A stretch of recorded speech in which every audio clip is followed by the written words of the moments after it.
All right then.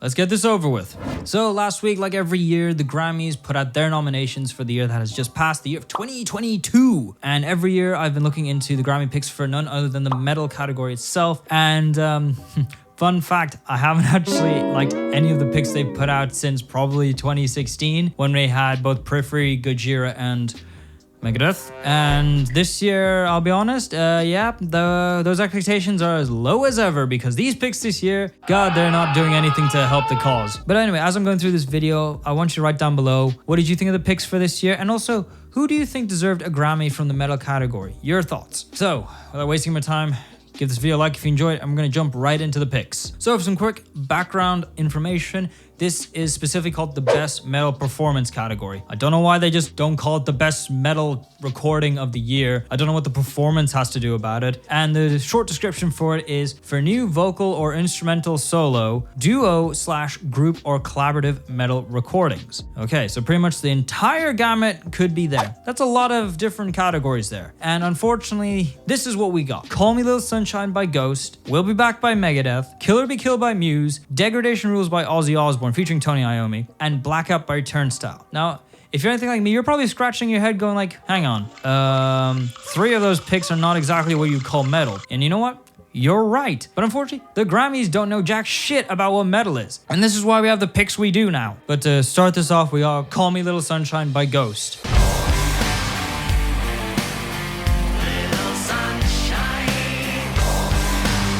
Now, Ghost for me is a band that is very theatrical. It's very, atmospheric. It is a very engaging band. I gotta give them that. Their music has always had this very sort of cinematic effect to it. Whereas with Call Me Little Sunshine, I didn't get that. It's no Circa, it's no Year One, it's no Square Hammer, and it's definitely no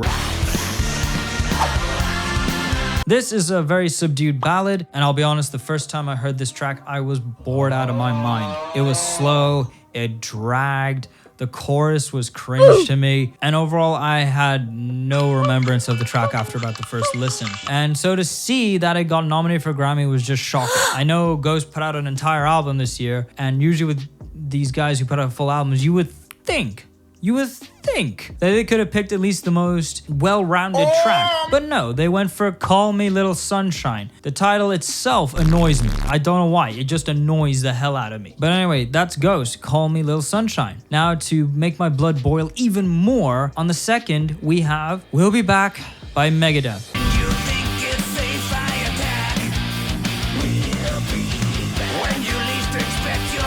Which, as ominous as that title sounds, yeah, it is fucking ominous. Because if you don't remember, Megadeth's the band that literally beat both Periphery and Gojira for a Grammy the last time they were here. For, again, a very boring, cookie-cutter Megadeth track. It is literally the same here. I don't remember the last time Megadeth actually innovated their sound ever. When listening to this track, I thought I was listening to fucking Endgame back from 2008. And when I was listening to 2008's Endgame, I thought I was listening to their stuff they put out from the 90s. They are a band who's barely innovated over the time they've had on this earth. In the 40 years they've been on this earth, they've barely innovated their sound. And it doesn't change here with a cookie cutter formula that doesn't do anything for me. Just guitar shredding, nothing new. It's just Dave Mustaine doing what Dave Mustaine does, which for some people is great. I think Dave Mustaine's an exceptionally good guitarist. But goddammit, can we please have some innovation in your sound? The best way I can describe Megadeth is literally they're the Walking Dead of the thrash scene, where every time I see them put an album, all I can think of is, wait a minute, I thought this finished years ago. Why is it still going? How are we this many seasons in? Yeah, I still have that thought now. Why are they still going? I honestly think Megadeth's one of those bands that probably could retire by this point, and nobody would really be that mad.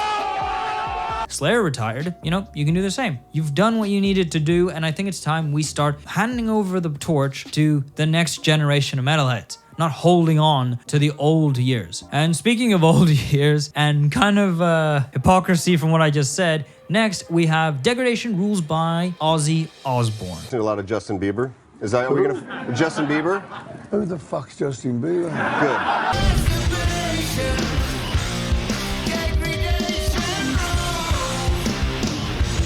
Now Ozzy, I do care about him. I currently live in Birmingham, and Ozzy's a big deal here. He's kind of our prince here. Nobody really talks about King Charles that much. So when they put out a new album, of course, it's a big deal. Everybody talks about it. It's sort of that, it's Ozzy, you know, from the band Black Sabbath. I don't know if you heard about them. And the funny thing about this track, Degradation Rules, is it features Tony Iommi, and apparently Geezer was doing bass on this as well. But we have to remember, this is not a Black Sabbath track. Even though it sounds ridiculously like a Black Sabbath track, it is not a Black Sabbath track, it's an Ozzy track. Let's make that distinction clear. And I'm gonna be honest, this is probably the only pick on this category that I can actually say is metal, because it has Black Sabbath doing what Black Sabbath do best, which is giving that classic sort of sludgy metal that we all know them to be. And even though they are unbelievably archaic when it comes to the metal standards, I still kind of like this track. Not only the fact that it has a very hilarious like topic about, you know, self-pleasure and decadence, which in all honesty I think a lot of people can relate to. It is overall quite a fun track. It doesn't try to be ridiculously complicated, which they could have done. Now again, all honesty, I wouldn't have picked this for the metal category, but if I had to pick one track that was gonna win in this category, I'm probably gonna go for Ozzy on this one. And looking at it again, yeah, it's probably gonna be Ozzy.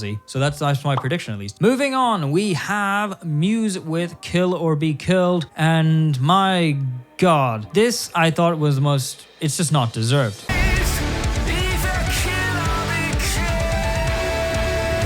Now, a bit of background on this. So Muse going into this latest album openly did say they wanted to be heavier. Okay, that's fine. And then they got a producer slash engineer by the name of Dan Lancaster, who has worked with bands like Bring Me the Horizon. So, okay, they want to be heavier. They got a heavier producer. So, okay, that's fine. This is your first step into the metal scene. You are treading into new waters. I have a feeling we're not in Kansas anymore. The fact that they got a Grammy for this is just insulting. Insulting to all the metal bands over the years who painstakingly put so much passion into it for a band who's not really metal to come in and on their first attempt win a Grammy for a very mediocre metal album is, I think, it is beyond disappointing. Like, this is the metal category, for God's sake. Like, have some, like, respect. It's like, at this point, I'm expecting next year to just see Ed Sheeran in here because he did one collab with goddamn Bring Me the Horizon. Just because you made an attempt to be metal does not mean it is the greatest attempt ever. And the album itself, yes, it bridges the gap between metal and rock. Does it mean that it's a good metal album? No. There's a plethora of bands this year who put out way better metal albums, but I guess because of brand name and the fact that, ooh, they're being exotic, they're going more heavy, will their fans like it? And it also makes me think that the people who pick these like songs are actually so disconnected from the metal scene that when Muse put their breakdown in this song, those people in there must have been like, oh my God, never has a band done something like this. What is this, a breakdown? This is some next level metal. Never have I heard music such as this. They must get a Grammy. So yeah, overall, not happy. This is like Machine Gun Kelly after leaving the hip hop and rap scene. I mean, kicked out, went into punk, which he did, but then on his first attempt, he got a Grammy for it, for something that's even below mediocre, just bad. So yes, I do not agree with this pick at all. I think it's a bad pick. I think it's just rewarding mediocrity, and it's also taking away from bands who actually put a shit ton of effort into making quality metal music. And finally, we have the track Blackout by Turnstile.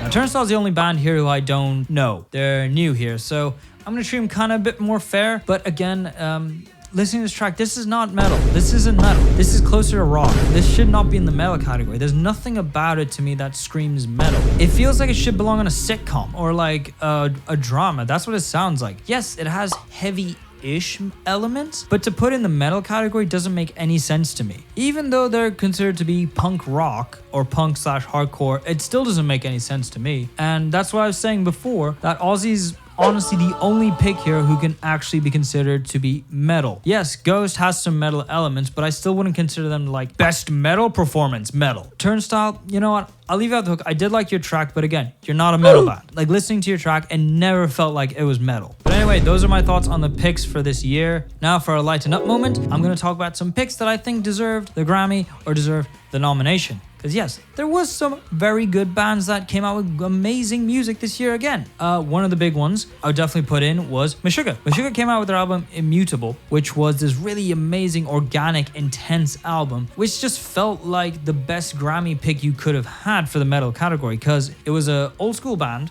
It was doing something that was progressive. It retained a kind of thrashier element so that it could be liked by the broader audience, but still retained a very gent and very underground feel to it. So it kind of hit every category, and the fact that they didn't get picked for anything is just like, what the fuck? Because I think Abyssal Eye would have been a perfect pick, and it was overall just heavy. Remember that word, heavy. Another pick, Spirit Box. They put out an EP this year called Rotoscope, and whether it be Rotoscope or the track Hysteria, both tracks could have easily been another pick. Spirit Box as a band has transformed themselves again, not by much, but they've transformed again to sort of incorporate a more industrial, a lot more of a mainstream attitude as well. But once again, they retain that heaviness, that metal that makes them so popular. And you could throw Spirit Box in front of anyone and they'd probably like it because it's got something for everyone. It's got the heavy parts, it's got the calmer parts, it's got the groovier parts. Alpha Wolf also had a great year this year where they did their collaboration with Holding Absence. And if I was to pick a track that could have been picked, I would definitely pick 60 Centimeters of Steel. Very powerful, very aggressive, and the back and forth between Alpha Wolf and Holding Absence's vocal styles had this really nice contrast, but they also felt right together. They had this sort of synergetic nature to it that just worked, and it sort of hit every emotional, aspect of a song. And overall, it was just a good track, and it was heavy. Again, it was metal. And you know what? I'd even put Architects in this category as well this year. In regards to what I said about their last album, which I still think was a bit mid, this new album improved a lot upon the issues I had from the last one. They're definitely come into their own. And if I saw Deepfake on this list, I would 100% agree. It, once again, isn't the greatest track on earth, but it hits everything. And I think Architects have been really trying their best to appeal to as many people as possible. As I've said in the past, they're going for the Bring Me the Horizon effect, where they used to be heavy, now they've transitioned to a more mainstream sound. And I think this year would have been a perfect year for Architects to be in the Grammys. So yeah, there you go. I said it. Architects deserves a Grammy this year. But anyway, those are my thoughts on the Grammys this year. As always, I've never had great thoughts to begin with about them, but as long as they keep putting out bad picks, I'll probably still keep making videos about them. So in a weird way, I need them to come out with bad picks. Otherwise, these videos don't make any sense. And again, I'm being honest, like, these picks sucked. These picks actually sucked. But anyway, those are my thoughts. If you enjoyed this video, give it a like. Of course, subscribe to keep updated on all the content. And all there is left to say is stay hydrated. I'll see you guys in the next video. Bye.